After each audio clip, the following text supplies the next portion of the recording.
आता एक मोठी बातमी। राष्ट्रवादी काँग्रेसचे आमदार एकनाथ खडसे आणि मंत्री गिरीश महाजन यांच्यामध्ये विधान परिषदेमध्ये जोरदार खडाजंगी पाहायला मिळाली। गिरीश महाजन यांच्याकडून एकनाथ खडसे यांच्याकडे निर्देश करत सदरे नावाच्या पीआयनं आत्महत्या कुणामुळे केली हे स्पष्ट करण्याची मागणी केली। तर वाळू माफिया अवैध उत्खनन केल्याचा खडसेंवर गंभीर आरोप केला। यामुळेच कुटुंबातील लोकांना 3 वर्ष जेलमध्ये राहावं लागल्याचा आरोप गिरीश महाजन यांनी केलाय। तर खडसेंकडून देखील जळगाव जिल्ह्यामध्ये वाळू उपसा आणि अवैध धंदे महाजन यांच्या आशीर्वादाने सुरू असल्याचा आरोप केलाय। मला मी ऐकत होतो भाषण सन्मान्य सदस्यांचं। सन्मान्य सदस्य रेतीबद्दल काही बोलत होते। जळगाव जिल्ह्यात तिकडे काहीतरी चाललंय। तर रेतीचं स्मगलर कोण आमच्या जिल्ह्यामध्ये? इथे सदरे नावाचा एक पीआय त्यांनी स्वतः आत्महत्या केली। कुणामुळे केली?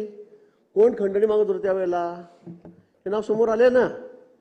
त्याच्या बायकोला जाऊन पैसे देऊन बिचारे त्या माणसानं दाबण्याचा प्रयत्न केला गेला।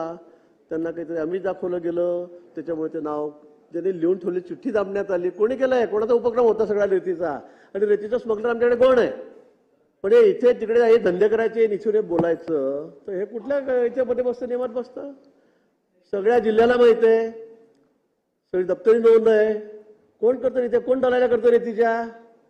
कोण टकाच्या टका उलट्या करतं? कोणाच्या टका चालतात? आणि कोण धंदे करतं?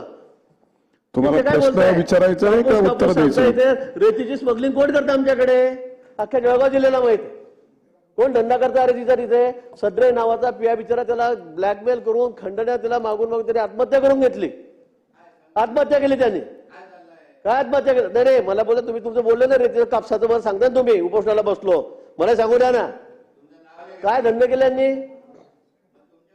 हा बांगड्या? काय बांगड्या? आता झालं तोंड काढा एवढं। आता काय राहिलं बांगड्या?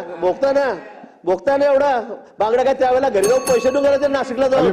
वाळू माफियांच्या प्रकारांच्या घडता आहेत प्रकरण कुणाचा हात आहे? सरकार 5 वर्ष झाले तुमचं होतं। सरकार वाळू माफियांवर का कारवाई करत नाही? का बांगड्या घातल्यात का सरकारने? वाळू माफियांच्या संदर्भात तुम्ही काय बांगड्या घातल्यात का? कारवाई करता येत नाही कलेक्टरला तुम्हाला? आणि अध्यक्ष महोदय, कापसाला का भाव देता येत नाही? ज्यावेळेस मोठ्या मोठ्या घोषणा करतात तर कापसाला का सरकारला भाव देता येत नाही? विरोधी पक्ष रुजू केलं ना तुम्ही एवढा म्हणून सांगताय। रेतीच्या बद्दल तुम्ही बोलताय। माझ्याकडे बघून बोला। वाळू माफिया जळगावमध्ये कोण आहे? सदरे नावाच्या पियाने आत्महत्या केली, सुसाईड केली। कुणामुळे केली? कोण? तुम्हाला चर्चेच्या अनुषंगाने प्रश्न उपस्थित करा। मला असं वाटतं राज्याच्या किती खोटं बोलायचं? हा चाललं काय बरोबर चाललंय?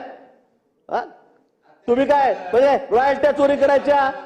रॉयल्टी मध्ये चोरी, स्टॅम्प ड्युटी चोरी, घरचे लोक बसतात 3-3 वर्ष जेलमध्ये बसले ना। अजून काय ते छाटे टाकून नुसतं बडबड करायची?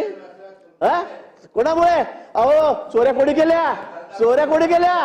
तुमच्या घरामध्ये काय झालं? तुमच्या घरात काय झालं? पोराला का मारलं? का तोडगाळ केलं? मी तर म्हटलं नार्को टेस्ट करा।